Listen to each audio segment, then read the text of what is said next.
Soy Manuel López San Martín y conduzco todas las noches República MX, un espacio de información, de análisis, de debate, un espacio que busca acompañar y contextualizar la información de 10 a 11 de la noche.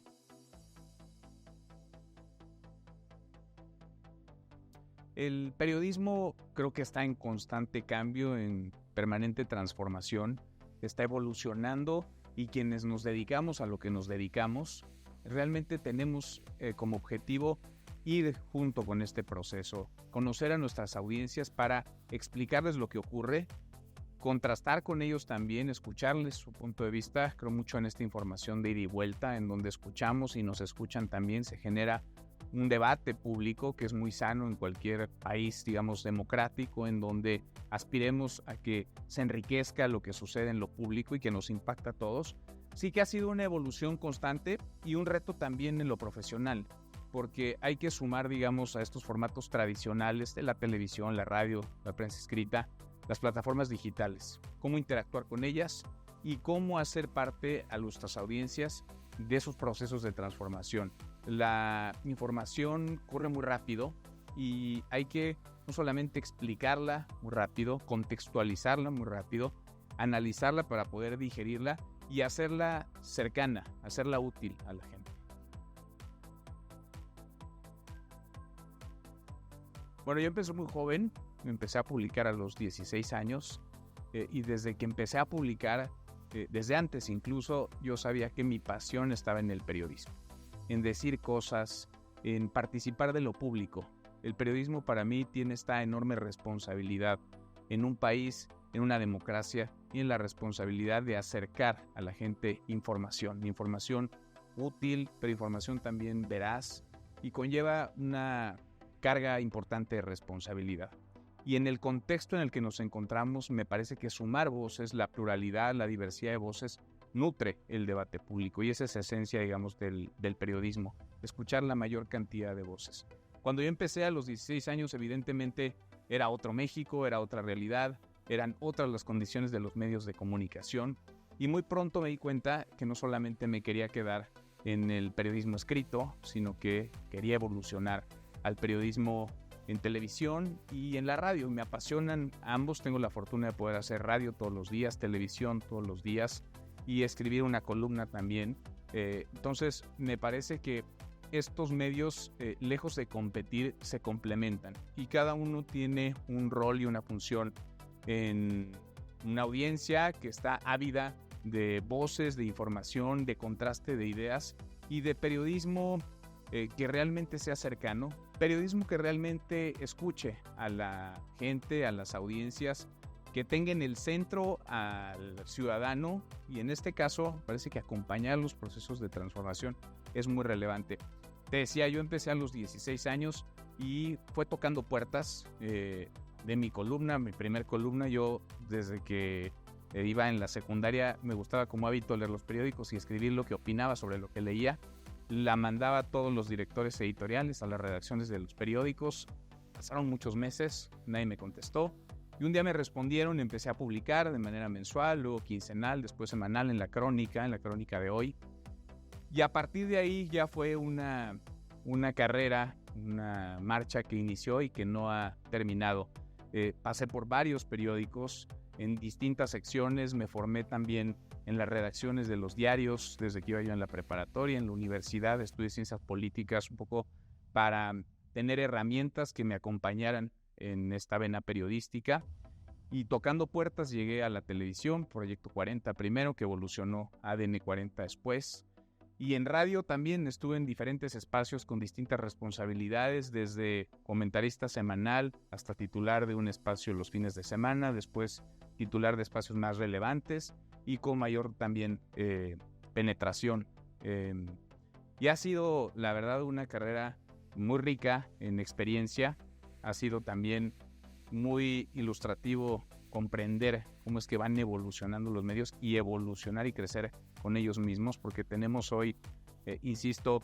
medios muy diferentes para un México, un país muy diferente también, para ciudadanos muy diferentes, ciudadanos que demandan información, pero información de calidad, que tienen acceso a un montón de plataformas, la oferta es muy amplia, así que hay que trabajar Primero, por esa audiencia, hay que trabajar por darle veracidad a la información que uno comparte y que uno difunde en los medios tradicionales, pero también en las propias redes sociales, en las plataformas digitales,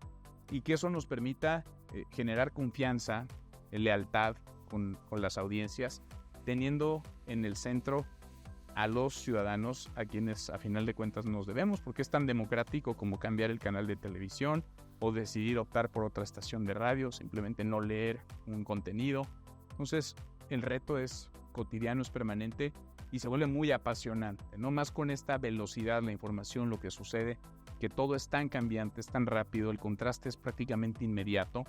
y creo que eso es una parte fundamental del periodismo, ¿no? Buscar las ideas que pueden resultar opuestas o contrapuestas e invitar a las voces a discutir, a debatir, para tratar de generar una buena conversación pública sana, en un marco de respeto, pero donde se digan las cosas y donde el ciudadano tenga elementos, tenga herramientas para tomar decisiones. Mira, creo que el momento más retador puede parecer siempre el del inicio, porque es el atreverte y comenzar, y el descubrir que cada medio tiene su chiste, cada medio tiene su razón de ser, y hay una dinámica que funciona en un medio que puede no necesariamente funcionar en una plataforma, en otra no. Pero si tuviéramos que hablar de retos, te diría que esas cosas que de pronto te sorprenden y que te generan una enorme expectativa por un lado, que te dan cuenta del tamaño de responsabilidad que también puedes tener. Yo, por ejemplo, por mi tarea periodística, he recibido muchas amenazas, como muchos otros periodistas, y de pronto cuando te das cuenta que tu familia, más que tu familia, tu entorno, puede verse rodeado de... La crítica es natural, pero digamos, de un riesgo en su seguridad, de una amenaza en su seguridad y en su propia razón de ser, creo que adquiere una dimensión distinta. Y no quiero juzgar a nadie, a final de cuentas creo que lo que hacemos desde la Ciudad de México es de mucho menor riesgo comparado con lo que otros colegas hacen en otras partes del país, en donde van a cubrir una nota por 20 pesos o por 50 pesos, sin un respaldo de alguna empresa, sin seguridad social, vaya, en condiciones muy complejas, muy difíciles, pero creo que de pronto en ese tipo de situaciones te caen veintes de lo que estás haciendo y del impacto que tiene lo que estás haciendo. Evidentemente el debate presidencial, el primer debate entre las candidatas y el candidato a la presidencia, conllevó también un momento particular, ¿no? Un momento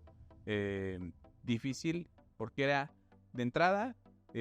único, inédito, el que dos mujeres estuvieran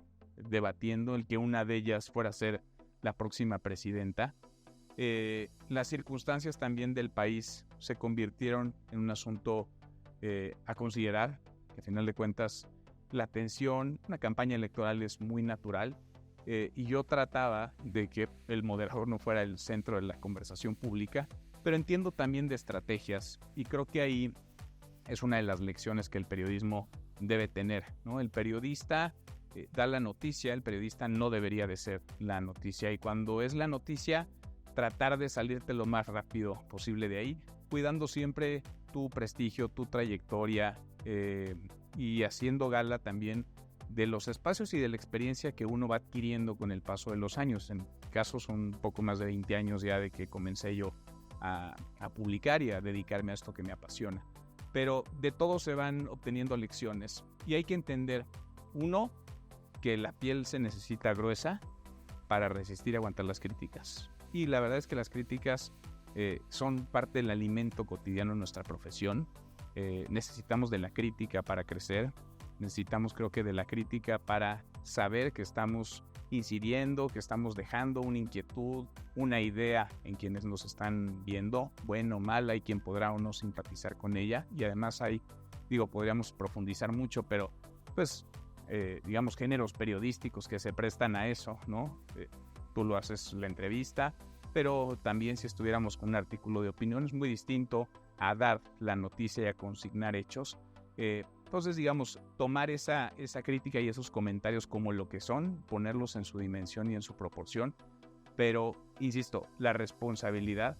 creo que es lo que tiene siempre que enmarcar esta carrera, la responsabilidad de saber que lo que tú estás diciendo, que lo que tú estás mostrando, que lo que tú comentas, tiene una trascendencia. Va más allá de lo que tú en este momento estás emitiendo, sino que puede tener una consecuencia. Y en ese sentido hay que ser muy responsable con cada palabra, con cada término, con cada imagen. ADN 40 es un espacio de libertad. Para mí es un espacio de absoluta libertad para ejercer un buen periodismo, para el contraste de ideas, para fomentar en quienes nos ven el pensamiento crítico, para que las voces se escuchen, para que puedan encontrarse en una mesa de debate, en una mesa de discusión, para que esas voces puedan llegar a más gente y esa gente que nos ve en nuestra audiencia pueda tomar mejores decisiones, tenga herramientas para en su vida cotidiana tener un tema de conversación o poder tomar una decisión clave, fundamental, que quizá puede cambiar su entorno, su vida, la de su familia. Así que ADN 40 para mí es una enorme plataforma de libertad en la que podemos nosotros hacer lo que nos apasiona, periodismo, y podemos también poner un granito de arena para tratar de construir una mejor sociedad, un mejor país, un país más libre, un país más democrático y un país donde los ciudadanos tomen el control de sus decisiones.